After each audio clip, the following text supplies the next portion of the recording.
Hi guys, it's me, Dr. Vidya, and I am here for this week's masterclass. So one of our followers, one fans, whatever you want to call them, and friend has asked me to do a video and a masterclass on self-confidence. So I'm really glad actually that she asked me to do this, because it's something which I think I've always been a very confident person, but I am working on taking my self-confidence to the next level. And that's what life is about. It's about looking for how you can be the best version of yourself. Okay. And that's part of self-confidence. There are different things that different terms that people use for self-confidence. You can say your self-image, right? This is your image of yourself. You could say self-respect. You could say self-trust. There are so many different ways of framing it, and self-esteem, self-love, and they do vary a little bit, but ultimately I would say that the umbrella term for me is self-confidence. And all of these different things that I've just mentioned and more are really important facets of having really healthy, strong self-confidence. Now, why is self-confidence so important? Why is it so important? Because the reason why is the most important relationship you will have in your whole life is the one that you have with yourself. It's not your marriage. It's not with your other family members. It's not with your children. Those are important, of course, but the most important is the one that you have with yourself. And that's key, because how you treat other people will be dependent on how you treat yourself. Okay? How you treat other people will be dependent on how you treat yourself. So let's just break that down a bit, okay?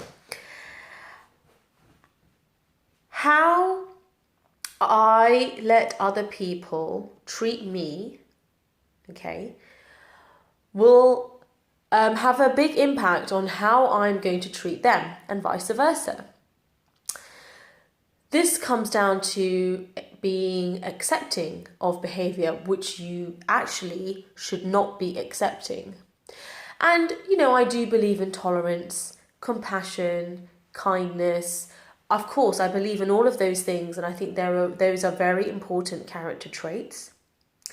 But I think you are also doing yourself and the person a disservice, and anyone for whom you might be a role model for, you are doing them a massive disservice by condoning unhealthy, toxic behaviour towards yourself. So, for example, let's just say somebody was extremely rude to you. Yes, they might have been going through some things and working really hard, and they've had some stuff happen to them, when they're growing up, and all sorts of issues and things. But they were very rude to you, very disrespectful. They really crossed a line.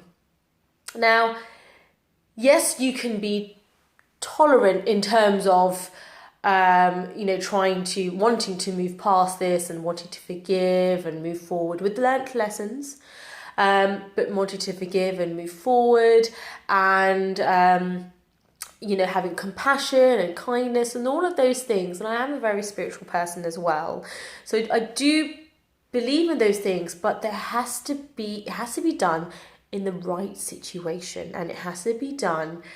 It depends on what the situation is. It depends on what boundary has been crossed and how it was crossed.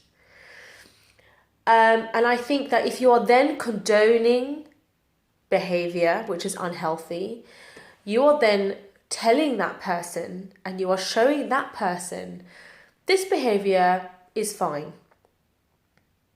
It's fine for you to treat me this way. Worst of all, you're telling yourself it's fine for people to treat me this way. It's fine for me to treat me this way. Now imagine if that was your child, okay, and then that person did that to them. It's exactly the same as you telling the child, it's fine for them to do that to you. Yeah, actually, yeah, this happened and that happened and there's all these excuses and they may feel justified. They may have some really valid points that they're making. They may have some really awful things that they've been going through, or they might have some really, there might be some ugly truths in what they're saying.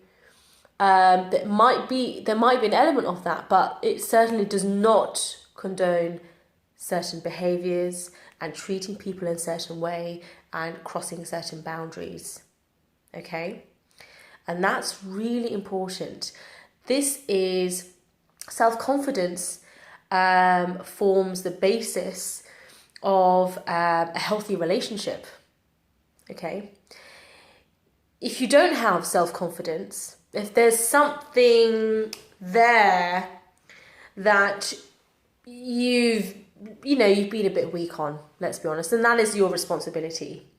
That is your responsibility, and you have to take responsibility for your actions and for the part that you have played.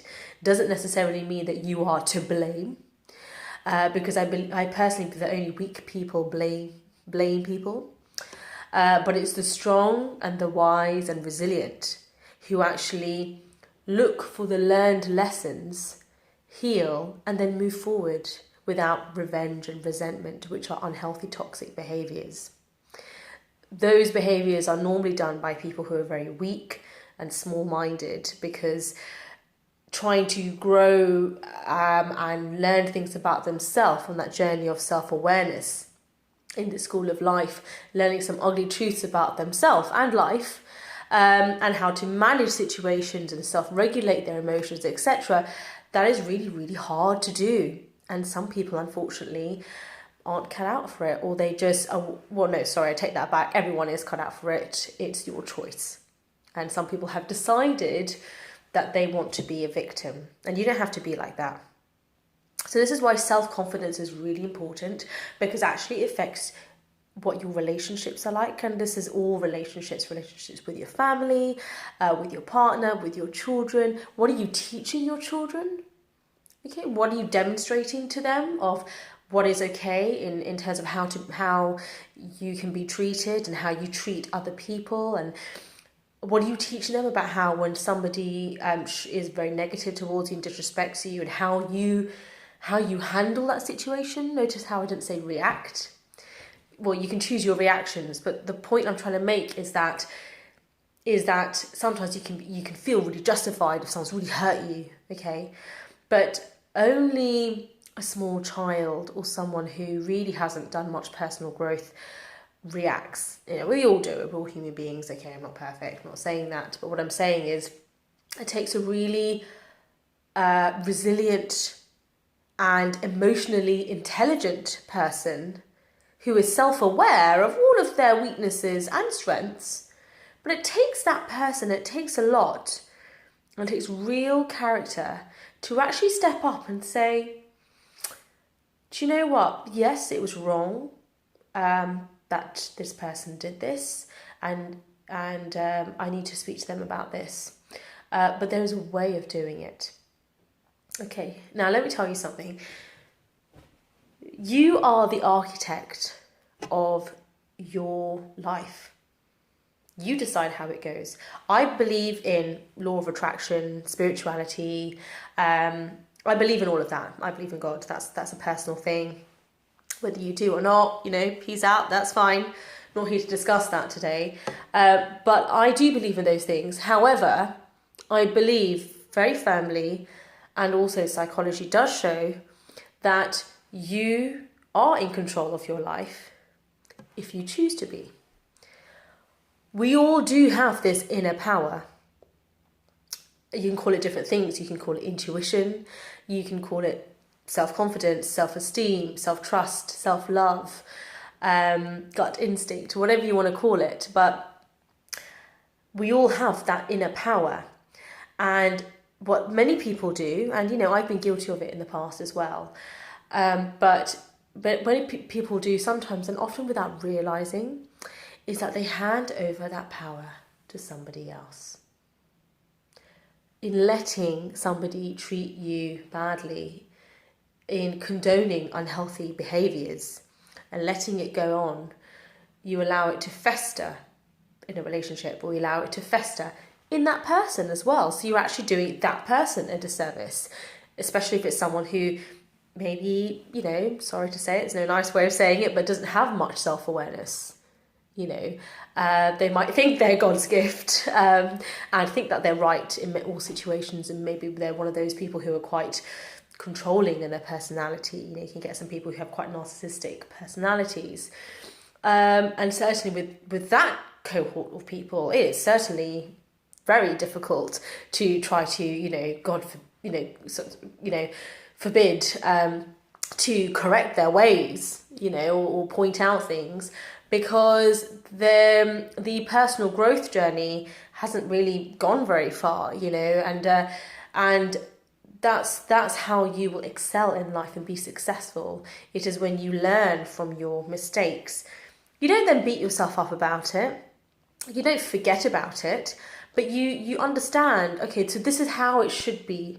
This is the situation. This is how I dealt with it, which was clearly, I know now, not the right way to deal with it. Might have had noble intentions, etc. This is not how to deal with it. You make amends, apologise, and sort all of that out, and then you learn. Right, so how should I have dealt with that situation? And take control of your life. Take responsibility. That's what self-confidence is about. It's that I can do this. And that's taking responsibility. So you read books. I've got a great book here. I wanted to show you. I'm going to do a book review on this. So Maxwell Maltz, great guy. Used to be a plastic surgeon. I think this was written, I believe, initially in the 1930s, 50s. I'll check, and I'll put that in the book review. But Maxwell Maltz was a plastic surgeon, and he found that he would be doing operations for people who felt they did have some sort of disfigurement, but it wasn't something outrageous in his opinion, but it affected them so much. It really got down to the core of their self-image and their being, that it affected every aspect of their life. And they genuinely believed, if I got my nose fixed, or if I got my ears pinned back, or if I did this, or if I did that, then it would solve everything, and it would massively improve my life, and it would, they believed that was holding them back. And I think what he shows beautifully in this book is how he began to see, obviously bear in mind this is, the 1930s, 1950s, he began to see how, despite doing these operations, the personality was exactly the same. The self-confidence, or lack of, was still not there, despite maybe being the most beautiful person in the room, whatever your definition of that is. But, despite having that weakness taken out of them that they believed in, they still didn't go on to get the promotion or the relationship or whatever it is that they were wanting so much, and they felt that this disfigurement held back on. And he actually ended up becoming really interested in the psychology behind this, and the psychology of self-image. And actually, it's not about what other people think. I respect your opinion, but no offense, I don't sort of care about what you think of me. Now that might sound horrible. Doesn't mean I don't care about you. Doesn't mean I don't care about other people or anything like that. What I've learned a lot about, especially from this book and obviously life experience, is that everyone has their own standards. Okay, everyone has their own standards. There's no right or wrong, but there's obviously what is correct behaviour. But generally, everyone has standards, okay? Now, your standards are going to be different to mine. And if you try to live up to my standards,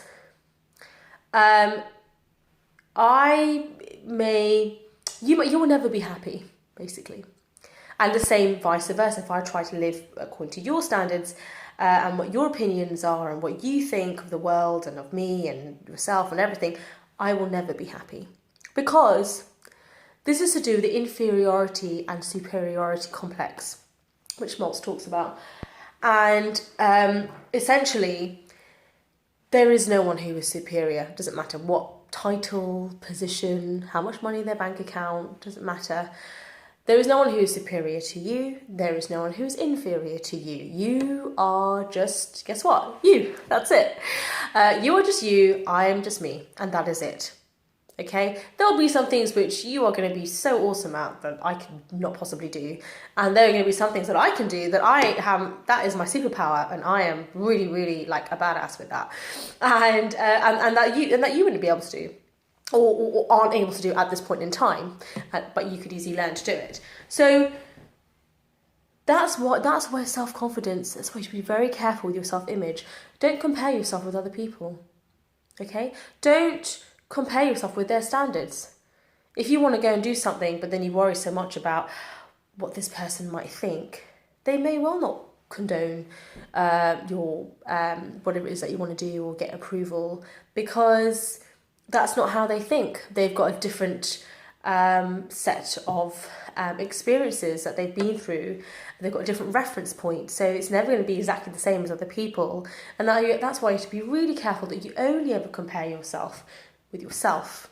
Okay, you are your competition. I want to be the best, truest, most authentic version of myself, reaching my absolute fullest potential in this lifetime. I want to leave a legacy. I want to impact millions of people globally. I really want to be serving people, videos and products and everything that I'm doing. I really want to make an impact in that way. But there may well be people who look at what I do and think, oh, what's she doing? And not respect it or not like it or write horrible comments or want to bring you down. I haven't had that, by the way, actually, but but I'm just saying that could easily happen. Now, should I let that get me down? Why? That's their opinion, which they're entitled to.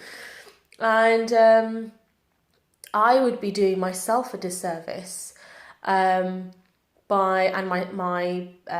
children, my son who's watching me, I'd be doing them a disservice in being a role model to them by allowing that to affect me, by allowing that to affect my self-confidence and think, no, maybe I shouldn't do these videos, maybe I should just leave it, and what am I doing? It's just so silly. And actually, I think that's when it's extremely toxic, because you're then handing over your power to somebody else. Do you see what I mean? And then they are then controlling your life. You are then no longer the architect of your life. Okay? At that point in time, you are no longer the captain of your soul. You are no longer the master of your mind. You've given that power over to somebody else. And that's what self-confidence is. Self-confidence is ultimately self-love. Now, I know all that sounds a bit woo-hoo, but with self-love and, mindfulness, meditation, all of these things, I know that there are a cohort of people who feel, oh gosh, it sounds so selfish, you just think about yourself the whole time. Well, yeah, that's one of the most important relationships in my life, okay? And everything is basically based on what I think of myself. If I've got a very poor self-esteem, or, I'm not going to do very well at my job, am I? I'm not going to do very well as a mother. If I don't think much of myself, what messages that I'm giving my son. So actually it is really important, and you are doing yourself a disservice by not focusing on that relationship. Doesn't mean everything is important in life. Obviously, the relationship with your children, your relationship, your career, everything is important, your spirituality. But that is very important, the relationship with yourself. And people just don't think about that. at all. And that is what self-development is. It's you're focusing on yourself, you've identified that there are some weaknesses, which we all have, and you're working to really overcome those weaknesses and difficulties as much as you can to achieve mastery, in this lifetime. And we are so lucky, because we live in this amazing age of information. There's free information everywhere, or extremely accessible wherever you live in the world. There's like videos like this that I'm making. There are books. You can go to the library, read them for free. Podcasts, inspiring, positive music, videos. And there's just so much, people, lectures, seminars. There's so much that you can do to really change your life. But ultimately, the choice is yours.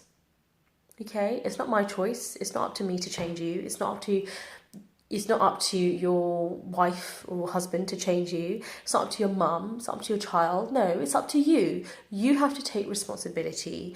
You need to be self-aware. Okay, you need to stop this. It's important to have self-esteem, but having an ego, now that's very dangerous. Why is that dangerous? Because you will then never grow as a person. You will never grow. You will just stay in one place. You will stay stagnant because you cannot possibly believe that you've done something wrong, because you're so resentful of things that have gone wrong in your life, because you're giving your power over to somebody else, to negative people. You're giving that over to somebody else so that you will never be happy. And people who have those toxic emotions are normally having low self-esteem. They've got some insecurity. They basically are, those people who will just never be happy. It's almost like they love to be miserable, because that's become it's become a habitual emotion for them, so that they no longer feel comfortable without resentment.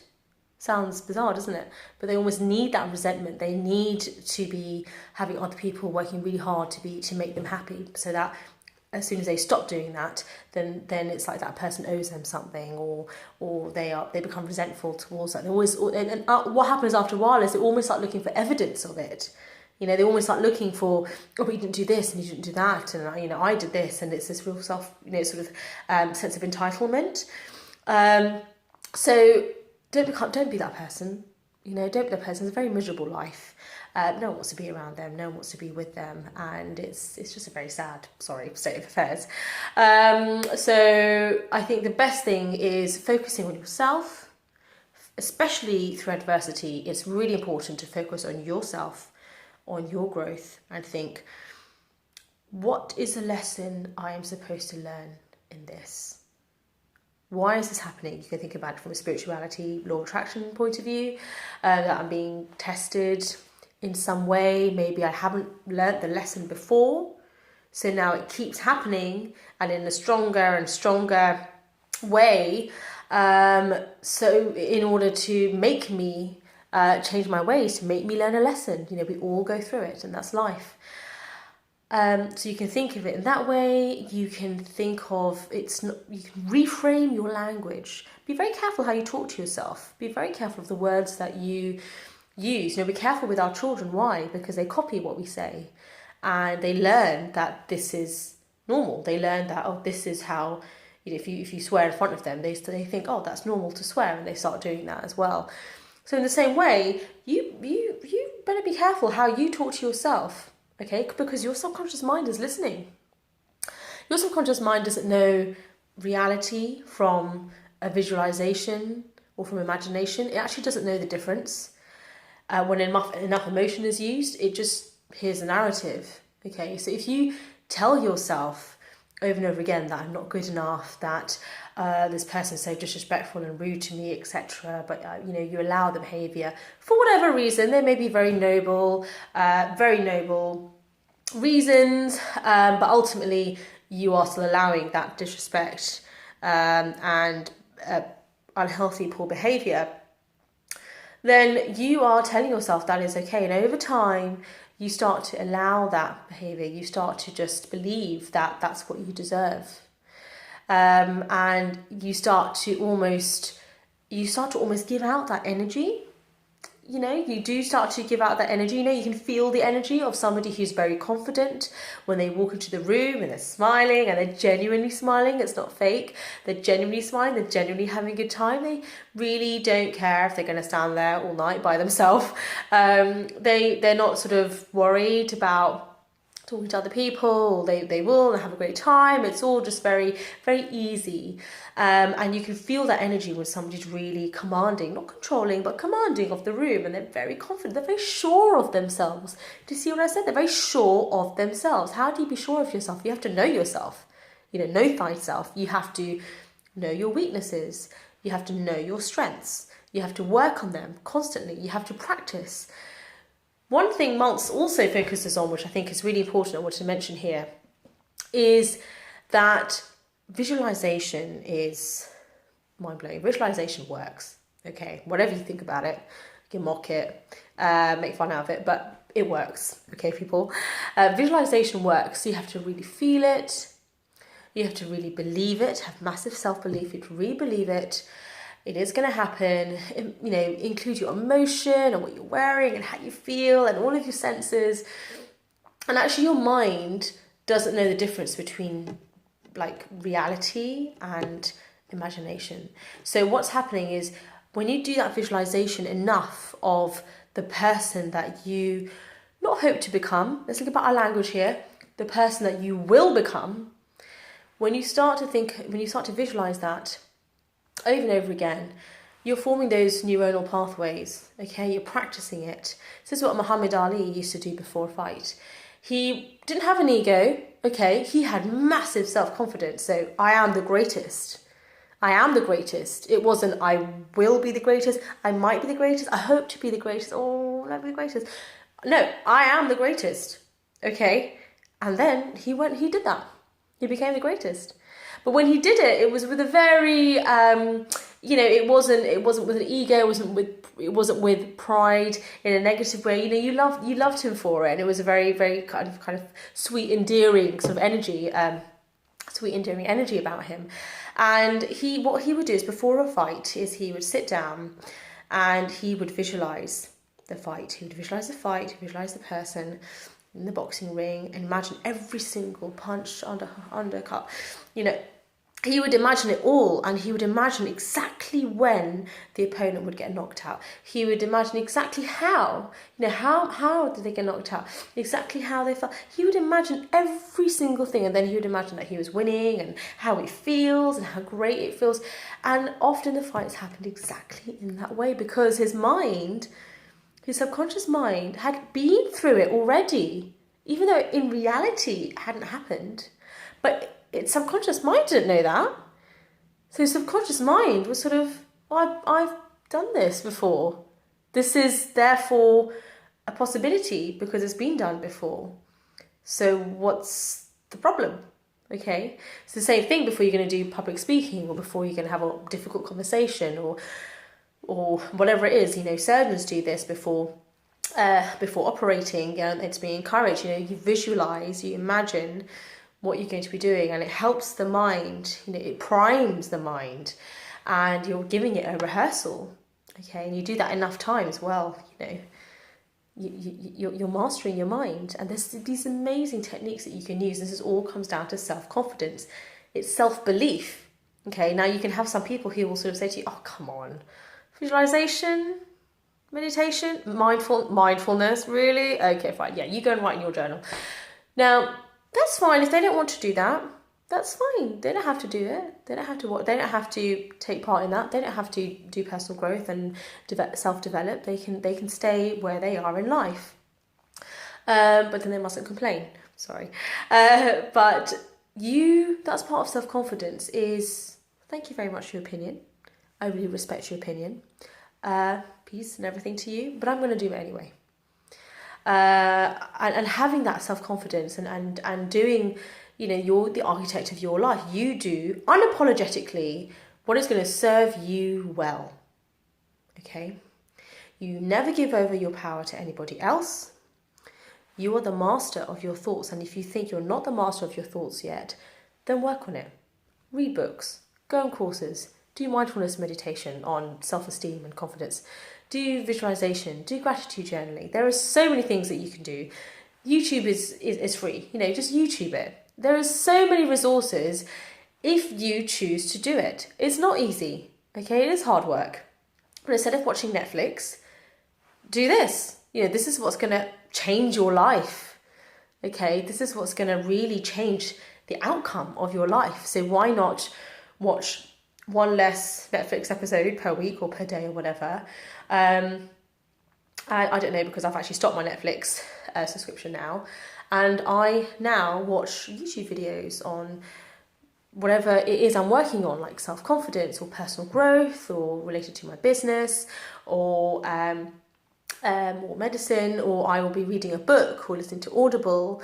I'll really be working on something which is making me better. Of course, I watch things for entertainment too, but to be honest, recently in the last, I would say the last 3 months, 3 months, maybe 6 months, I haven't watched any Netflix, watched any other type of TV. I've been to the movies.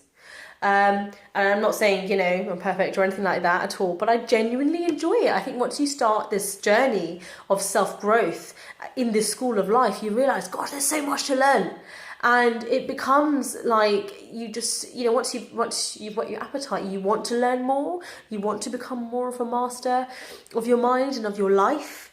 And you become so confident and in awe of your mind and of yourself that you think, wow, there's so much that I could achieve if I put my mind to it. And it's, actually I want to spend this evening like, oh, sorry, you're not free to meet up. Okay, that's fine. Actually, I've got all this stuff I want to do.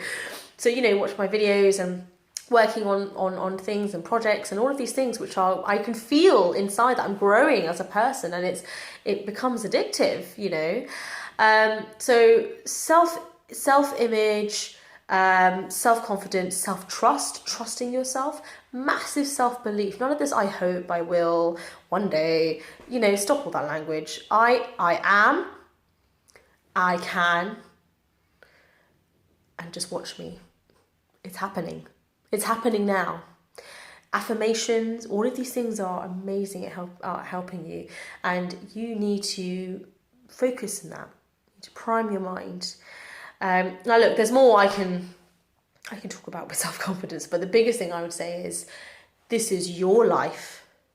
Do not hand over your power to somebody else. Never do that. Always ensure that you treat yourself with the utmost respect, with the utmost love and compassion. And sometimes that means you have to have a lot of discipline for yourself, and you have to have a tough love approach for yourself. Doesn't mean you beat yourself up, but you're actually being quite firm and very strict with yourself, and you're not backing down, you're not wavering. Okay? And that's part of self-love. Doesn't mean you let yourself get away with things. No, it's actually the opposite. It's, no, I'm sorry, Vidya, that's unacceptable behaviour, so therefore we can't allow this to happen. Have that dialogue in your mind. Because, we respect ourselves too much. Yes, I'm talking to myself. Respect ourselves too much, and this cannot go on, regardless of whatever the consequences are, regardless of whatever that person thinks of that. That's up to them. That's their problem. But this cannot go on. Okay, and you have to stand firm. You have to look your challenge in the eye and laugh. But you have to really stand firm and stand strong. You can use archetypes, such as the best archetype I like to use is that I'm a warrior. And I feature that a lot. A lot of my followers will know that I am a warrior. I'm not going to be like a warrior. I don't hope to be. I am a warrior. I have an inner warrior. And my inner warrior is called Athena, who's wise and strong and doesn't necessarily, it's not about violence, but this is really about being a master and taking on any challenge and having no fear at all. No fear at all. It's only solutions. There are no problems. There are only challenges and solutions. And I am overcoming everything. And I'm learning, and I'm constantly becoming more and more and more amazing and more authentic version of myself, because I'm really working hard on myself. So really focus and, hone in on those things. Don't care about what other people think. Not in a disrespectful way, okay? You will always respect other people's opinions, depending on what the opinion is, obviously, but you can always respect the opinion. Don't get angry, okay? People who get angry and lose their temper, that's what a child does. It's a temper tantrum. Don't be like that. Be calm. That is true resilience. You're calm. You are looking in the eye of the storm. And you are rising up. Okay? That's what fear, F-E-A-R, stands for. It's face everything and rise. Face everything and rise. And I like to add on the end, you warrior. So that is my masterclass on self-confidence. Please do like this video if you like it, because then it gives me an idea of what kind of content that you like. Subscribe to this channel if then you can have more content like this. Please comment below, be interactive. Let's not just watch stuff. Let's be interactive, and really, when we write things down, whether you're typing or writing, it really has a much more impact on our mind. So write things in the comments. You're doing the comments for yourself, really, okay? So write in the comments 3 things that you're going to take away from this video, 3 points that have just stuck for you, like, right, going forward, this is what I'm going to take from this. 3 comments. And if you can please add in a comment also about what self-development masterclass you would like me to do, because I've got a bit of a waiting list developing now. But if you can write down what challenge you're going through, what is the major thing that you're really having trouble and difficulty with, that you would like some help on, please write it in the comments below, and I'll do a masterclass on it. Okay, so peace out, everyone. Self-confidence, life mastery, you're a warrior, yeah. But no violence, and just focus on being master of your mind, and you harness the power. Okay, I got